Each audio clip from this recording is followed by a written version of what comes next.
Quel est ton regard sur cette année et sur toi, sur tout ce que tu as accompli? Bah, c'est énorme. Et oui, je te le note cette phrase. C'est énorme. Ouais. Non, non, mais de toute façon, je me rends compte que j'ai énormément de chance, que enfin, les choses, elles arrivent au fur et à mesure, au moment où elles doivent arriver. Les échecs, c'est des étapes intermédiaires qui m'apprennent beaucoup de choses. Donc c'est top. Et puis, même si on est soumis à beaucoup d'aléas, notamment sanitaires, et beaucoup d'incertitudes, l'incertitude, c'est pas trop ma tasse de thé, mais finalement, j'arrive à m'en sortir pas si mal que ça. C'est vrai que ça joue beaucoup sur le moral et puis sur comment dire, l'adaptabilité, et puis ça peut décourager, mais au final, je me suis pas découragée. Mmh. J'ai quand même réussi à avancer et puis à construire des choses, Mmh. donc c'est cool. Et c'est en partie grâce à tes accompagnements, donc merci. C'est surtout grâce à toi. Moi, je ne suis là que pour, t'aider à planter des graines, à dépasser tes peurs, mais tu aurais pu ne pas mettre en place toutes ces actions. Je trouve ça incroyable qu'en 1 an quand même, tu aies réussi à mettre tout ça en place, à sortir de ta zone de confort une multitude de fois, à faire plusieurs formations, à faire plusieurs partenariats, à avoir quand même beaucoup de clients pour ta première année.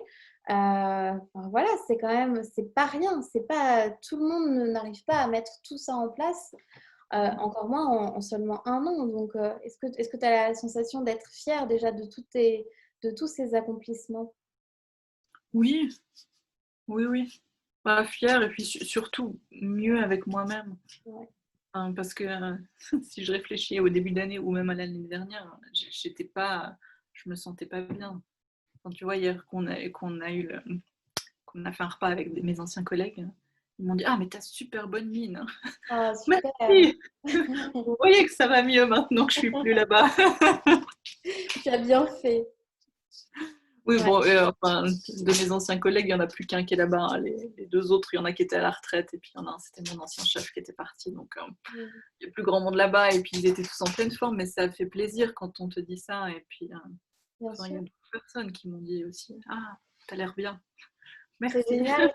Quelles sont les leçons alors que tu tires de 2020? Si tu devais te refaire, 3 leçons, 3 grandes leçons, qu'est-ce que tu te dirais? Bah, première leçon, les choses ne sont pas toujours ce que tu penses qu'elles vont être, mais c'est pas grave. C'est surtout ça. Non, mais c'est vrai que, enfin, on parle beaucoup de cette pandémie, mais quand j'ai démissionné, c'était une vague chose. Je pensais pas que ça, ça allait impacter autant l'environnement dans lequel on vit. Et puis beaucoup de gens m'ont dit: «Ah, t'as démissionné au mauvais moment, hein?» Ouais, Ah non, alors enfin que non. non, il fallait que je démissionne, hein. On s'en fout qu'il y ait un virus ou C'est autre clair. chose. C'était le moment de démissionner pour moi, Ouais. c'est tout, c'est comme ça. Ah, Et c'est pas puis la tout même s'est bien période. synchronisé puisque finalement Ah tu as oui. fait une formation au bon moment. Mmh.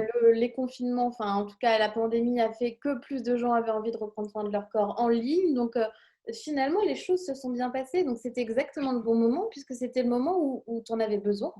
Mmh. Ah oui, exactement. Non, mais pour moi, enfin, je peux pas dire que c'était une mauvaise année.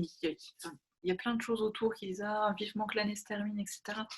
Non, Ça va? pour moi, c'était une bonne année.